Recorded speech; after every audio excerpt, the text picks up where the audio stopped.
السلام عليكم، عاملين ايه يا حبايبي؟ ان شاء الله تكونوا بخير. النهارده هعمل معاكم لحمه ببصل ورز وبطاطس.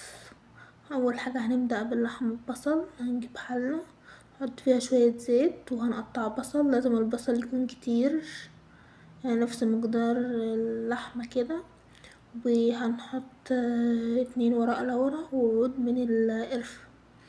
بعد كده هننزل باللحمة هنشوحها شوية مع البصل، وهنحط بهارات فلفل وبهارات لحمة ومكعب مرقة بس. وهننزل بشوية مية سخنة، كل شوية نزود المية السخنة على اللحمة لحد اللحمة ما تستوي معانا.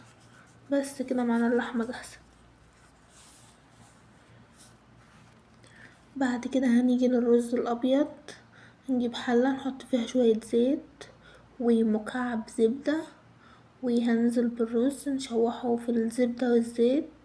وبعد كده هنحط عليه المياه المغلية بس، وهنحط له ملح ومكعب مرقة بس، وهنسيبه لحد ما يستوي. بعد كده معانا البطاطس. نجيب حلة نقطع فيها بصلة وهنحط شوية زيت، هنشوح البصل لحد ما يصفر.